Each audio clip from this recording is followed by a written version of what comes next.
Hello students. देखिए, जब हम बेसिक कॉन्सेप्ट ऑफ पार्टनरशिप पढ़ते हैं तो उसमें एक बहुत ही ज़्यादा इंपॉर्टेंट टॉपिक है इंटेंशन ड्राइंग का कैलकुलेट करना। और जब हम इंटेंशन ड्राइंग सीखते हैं तो देखिए, ड्राइंग का मतलब होता है कि जब बिजनेस का ओनर, दैट इज पार्टनरशिप में ओनर कौन होते हैं? पार्टनर्स होते हैं। जब पार्टनर बिजनेस से कोई अमाउंट विड्रॉ करता है तो उसे ड्राइंग कहते हैं। और ड्राइंग जब करता है तो बिजनेस के थ्रू अगर एग्रीमेंट है तो उस ड्राइंग पर जो इंटरेस्ट लगता है उसे हम इंटेंशन ड्राइंग बोलते हैं। ड्राइंग एक ऐसी चीज है जो अलग अलग कंडीशन में अलग अलग तरीके से किया जा सकता है, जिसकी कुछ सेवरल कंडीशन है। सबसे पहला कंडीशन, अगर when the fixed amount is bid on every month, अगर हर महीने फिक्स अमाउंट मतलब हर महीने 12 महीने, एक महीने में 2,000 रुपये निकाला जा रहा है तो हर महीने 2,000 रुपये निकाला जा रहा है। जब फिक्स अमाउंट हर महीने निकाला जाता है तो उस केस में इंटेंशन ड्राइंग कितना होगा ये जान लेना है। तो हर मंथ में इंटरेस्ट करने वो ड्राइंग करने का भी अलग केस है। पहला केस है when the amount is withdraw at the beginning of the each month, हर महीने के शुरुआत में अगर विड्रॉ किया जाता है तो उस केस में जो एवरेज पीरियड ऑफ ड्राइंग होता है वो 6.5 मंथ का होता है, 6.5 महीने का होता है। तो इस केस में सबसे पहले जब भी मंथली होता है तो हमें सबसे पहले कैलकुलेट करना है टोटल ड्राइंग। क्या कैलकुलेट करना है? Total drawing. Total drawing equal to होता है मंथली ड्राइंग मल्टीप्लाई बाय 12, 12 से मल्टीप्लाई कर देंगे तो टोटल ड्राइंग आ जाएगा। उसके बाद हमें क्या करना है? इंटेंशन ड्राइंग का फार्मूला लगाना है, दैट इज टोटल ड्राइंग। ठीक है, टोटल ड्राइंग मल्टीप्लाई बाय जो भी रेट ऑफ इंटरेस्ट दे रखा होगा upon 100 multiply by average period यानी कि 6.5, 6.5 को 6.1 अपॉन 12, ये फार्मूला यूज करेंगे। वही same when the amount is withdraw at the end of each month, अगर हर महीने के लास्ट में, एंड ऑफ द हर महीने के लास्ट में पैसा विड्रॉ किया जाता है, ठीक है ना, ड्राइंग होता है तो वहां पर केस होता है 5.5 महीने का। सेम भाई सबसे पहले टोटल ड्राइंग निकाला जाएगा और फार्मूला लगाया जाएगा intention drawing equal to total drawing multiply by rate of interest upon 100 multiply by 5.5 upon 12। लेकिन अगर केस कौन सा हो? थर्ड केस में in the middle of each month, हर महीने के मिड में हो या फिर कोई केस ही नहीं दे रखा हो, तब हम क्या करेंगे? 6 मंथ का एवरेज पीरियड लगाएंगे और ये होता है आपका total drawing multiply by rate of interest upon 100 multiply bye 6 upon 12। ठीक है ना, ये हो गया तीनों केस जब मंथली ड्राइंग होता है पूरे साल भर के लिए, राइट। लेकिन कभी कभी ड्राइंग जो होता है ना क्वार्टरली भी होता है।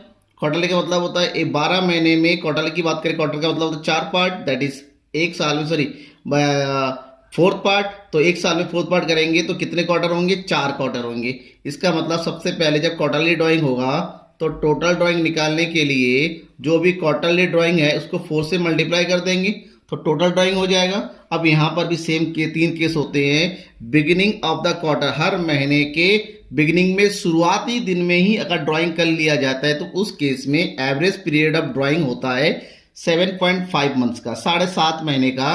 तो यहाँ पर इंटेंशन ड्राइंग निकालने के लिए सेम वही करेंगे, total drawing multiply by rate of interest upon 100 multiply by average period of time 7.5 upon 12।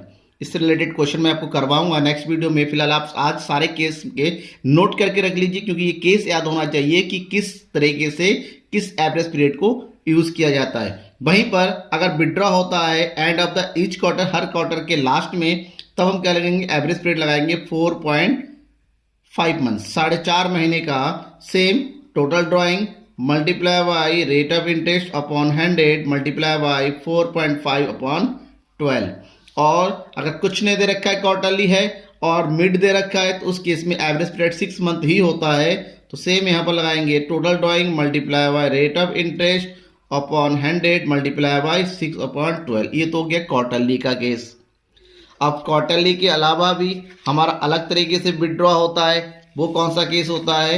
उसको बोलते हैं when the fix amount is withdrawn every month for 6 month, केवल 6 महीने तक पैसा निकाला जाए। अगर केवल 6 महीने तक, लेकिन वो हर महीने, यानी कि जनवरी, फरवरी, मार्च, अप्रैल, मई में निकाला गया, मई, जून तक, उसके बाद नहीं निकाला, केवल 6 महीने तक अगर विड्रॉ होता है तो उस केस में टोटल ड्राइंग निकाला जाता है जो मंथली ड्राइंग होता है मल्टीप्लाई बाय 6, क्योंकि 6 बार निकाला गया तो 6 से मल्टीप्लाई कर देंगे। अब यहां पर भी सेम भाई, मंथली ड्राइंग है तो केस है beginning of the each month, end of the each month and mid of the each month. तो हर महीने के बिगिनिंग में अगर विड्रॉ किया जाता है और 6 महीने तक ओनली, तो एवरेज पीरियड ऑफ ड्राइंग का होता है वो 3.5 महीने का होता है। That means total drawing multiply bye जो भी रेट ऑफ इंटरेस्ट दे रखा होगा upon 100 multiply bye 3.5 months upon 12 and the each of her महीने के एंड में अगर विड्रॉ होता है तो एवरेज पीरियड लगता है 2.5 मंथ्स का, 2.5 महीने का। That means total drawing multiply by rate of interest upon 100 multiply bye 2.5 upon 12। और लास्ट अगर कुछ नहीं दे रखा है या फिर दे रखा है mid of the each month, तो मिड के केस में एवरेज पीरियड होता है 3 महीने का। ठीक है, तो total drawing multiply by rate of interest upon 100 multiply bye 3 upon 12, ये हो जाएगा केस। अब ये तो 6 मंथ का। इस केस के अलावा एक और केस है, when the fix amount is withdrawn every month for 9 month. 9 महीने के लिए विड्रॉ हो रहा है, तो जो ड्राइंग होता है उसको 9 से मल्टीप्लाई कर देंगे तो टोटल ड्राइंग आ जाएगा, क्योंकि 9 महीने तक विड्रॉ हुआ है, बाकी 3 महीने विड्रॉ नहीं हुआ है। तो उस केस में जो एवरेज पीरियड लगाते हैं वो कैसा लगाएंगे? सेम भाई कि अगर बिगिनिंग ऑफ ईच मंथ होता है हर महीने की शुरुआत में, लेकिन केवल 9 महीने तक, तो एवरेज पीरियड रहेगा हमारा 5 मंथ्स का, 5 महीने का। तो total drawing multiply by rate of interest upon 100 multiply bye 5 upon 12 लगाएंगे formula. End of the each month अगर होता है तो total drawing multiply by rate of interest upon 100 end of each month for 9 month that is 4 month, 4 महीने का average period रहता है। ठीक है ना। और नेक्स्ट है when the amount is withdrawn mid of the each month, हर महीने के मिड में निकाला जाता है तो एवरेज पीरियड रहता है 4.5 महीने का, that is total drawing multiply by rate of interest upon 100 multiply bye 4.5 upon 12। ये फार्मूला याद रखना है, ये एवरेज पीरियड आपको याद रखना है। ठीक है।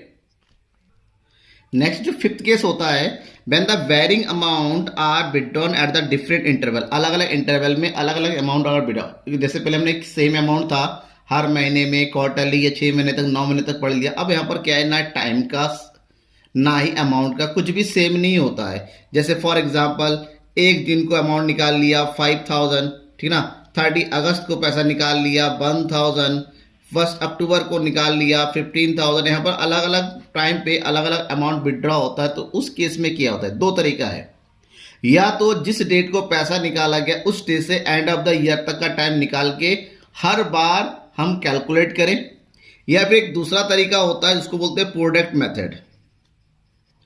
प्रोडक्ट मेथड और प्रोडक्ट मेथड का यूज करें, और प्रोडक्ट मेथड का यूज करने के लिए सिंपल सा एक छोटा सा फार्मूला होता है। इसका फार्मूला होता है total product multiply by 1/12 multiply by जो भी रेट ऑफ इंटरेस्ट दे रखा होगा वो। और ये एवरेज पीरियड जो होता है 1/12 होता है, क्योंकि हमने टोटल विड्रॉ मंथ्स का एवरेज पीरियड निकाल लेते हैं।